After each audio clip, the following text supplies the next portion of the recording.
আসসালামু আলাইকুম সুপ্রিয় দর্শক শ্রোতা বন্ধুরা, আপনারা যে যেখান থেকে আমাদের এই ভিডিওটি দেখছেন সকলকে আন্তরিক শুভেচ্ছা জানিয়ে শুরু করছি আমাদের আজকের এই ভিডিও প্রোগ্রামটি। দেখতে পাচ্ছেন ক্যামেরার সামনে নিয়ে এসেছি এক সুন্দরী নীলপরীকে, তার কথাগুলো আপনাদের সামনে তুলে ধরবো। চলুন শুনে আসি এই আপুটি কেন আসছেন ক্যামেরার সামনে। আসসালামু আলাইকুম। ওয়ালাইকুম সালাম। কেমন আছেন আপনি? আলহামদুলিল্লাহ ভালো আছি ভাই। আপনার নাম কি আপু? সুমাইয়া। সুমাইয়া। হুম। সুমাইয়া আপু, কোথায় থাকেন আপনি? এখন বর্তমানে ঢাকায় থাকি। দেশের বাড়ি হচ্ছে ময়মনসিংহ ফুলপুর। আচ্ছা, তে ঢাকায় কার সাথে থাকেন? জামাইয়ের সাথে? না ভাই, বিয়া শাদী এক জায়গায় হয়েছিল। কপাল ভালো না, নিজেরই দোষ। জামাই মনে করে নেশা পানি করতো, এই কারণে আচ্ছা সারান আচ্ছা। দিছি। একটা বাবু আছে 7 বছর বয়স। বাবুটার 7 বছর বয়স? হ্যাঁ, ছেলে নাকি মেয়ে? ছেলে। ছেলে বাচ্চা। হুম। বাচ্চাটা কি এখন লেখাপড়া করান নাকি? এখন বাচ্চাটার জন্যই আমার ঢাকাতে আসা হয়েছে, বাচ্চা কাচ্চা লেখাপড়ার জন্য। তার মধ্যে ভাই আছে, বিয়া শাদী করে আলাদা হয়ে গেছে। আচ্ছা আচ্ছা। বাবা, আমরা এক ভাই এক বোন। ভাই বিয়া করে আলাদা হয়েছে। এখন বাবা আছে বয়স্ক, আজকে 1-1.5 বছর হইলো স্ট্রোক করছে। আচ্ছা। বাবা কাম করে না বলে এখন আমার কামে আসতে হয়েছে। একটা সেলাই আপনার মা নাই? মা আছে ভাই, বয়স্ক মানুষ, আচ্ছা। ঘরের কাজটাই করতে পারে। তা এখন আপনি কি কাজ করেন? এখন আমি চলতে ফিরতে পারি না, আমার বাবা কাজ করতে পারে না বলে এখন আমি ঢাকাতে আসছিলাম একটা সেলাই মেশিন নিয়ে। মেশিনটা নষ্ট হয়ে গেছে বলে এখন মানুষের তা বাসায় আপনি কাজ তো করি। গ্রামেও সেলাই মেশিনের কাজ করতে পারেন। গ্রামে তো ভাই সেমন আয় রোজগার হয় না, শহরে তো একটু বেশি হয়, এই কারণে শহরে আসছিলাম।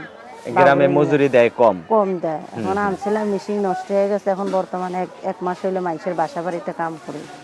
এত সুন্দর মানুষ, আপনি মানুষের কি বাসা বাড়িতে করবো কাজ ভাই, করেন? এখন একটা সেলাই মেশিন কিনছিলাম তো 8,000 টাকা দিয়ে, এখন সারাইতে গেলে 5-6 হাজার টাকা চায়। 5-6 হাজার টাকা চায়? এই মানে এই কারণে সমর্থ পারতাছি না। হইতাছে না? না। আচ্ছা, তো এখন এই যে ক্যামেরার সামনে আসছেন, আপনার জামাই নাই অনেক দিন থেকে, তো এখন যদি কেউ আপনাকে বিয়ে করতে চায়, বিয়ে বসবেন? বিয়ে তো ভাই বসতেই চাই, কিন্তু আমার তো একটা ছেলে আছে। এখন যদি কেউ ছেলের দায়িত্ব নিতে পারে তার জন্য তাহলে বিয়ে শাদী বমি। এখন আপনার আমি তো বাচ্চা তো এখন বড় হয়ে গেছে, আপনার বাচ্চা যদি বলে আম্মু তুমি আমাকে রেখে কেন বিয়ে বসলা, তখন কি জবাব দিবেন? এখন তো এই কারণেই তো বিয়া শাদী এতদিন বসি নাই। এখন তো আমার বাবুর আমি মানুষ করতে পারতাছি না ভাই, একলা মহিলা মানুষ, আমার বাবুর তো ভবিষ্যৎ নষ্ট হয়ে যাইতেছে। এই কারণে চাইছিলাম যদি কোনো মানুষ পাশে দাঁড়াইতো আমার মানে বাবুটা। আপনার গার্জিয়ান হিসেবে যদি কেউ দাঁড়ায় আপনার হ্যাঁ। পাশে, তাহলে আপনারও উপকার হবে, আপনি একজন গার্জিয়ান পাইলেন, আর আপনার বাচ্চাটারও একজন গার্জিয়ান পাইলো, তার জীবনটাও একটু হ্যাঁ ভালোর ভাই, পথে চলতে যাওয়ার। পারবে। হ্যাঁ হ্যাঁ। মানে আমি যদি ভাই আয় রোজগার না করি, আয় রোজগারও তো ঠিক মতন মহিলা মানুষ করতে পারতাছি না। এই কারণে চাইছিলাম যদি কোনো মানুষ পাশে দাঁড়াইতো।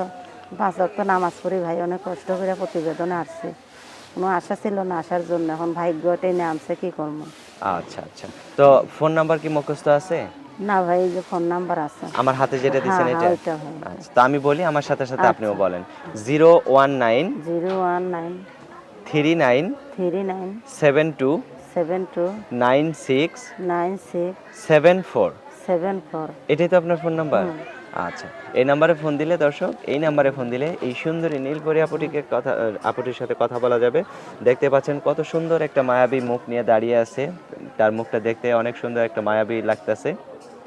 যদি এই আপুটিকে নিয়ে, তার বাচ্চাটাকে মেনে নিয়ে যদি কেউ তার সাথে দ্বিতীয় ঘর সংসার করতে চান, তাহলে অবশ্যই এই নাম্বারে ফোন দিয়ে এই আপুটির সাথে অবশ্যই যোগাযোগ করবেন, আর এই মিষ্টি আপুটির সাথে কথা বলতে পারবেন। আর কিছু বলার আছে আপু? না ভাই, আর কিছু বলার নেই। আচ্ছা, ভালো ইনশাল্লাহ। থাকবেন আপু। হ্যাঁ, ইনশাল্লাহ। প্রিয় দর্শক, আপনারা ভালো থাকবেন। আপনারা ভালো আজ এ থাকবেন। পর্যন্তই। আল্লাহ হাফেজ।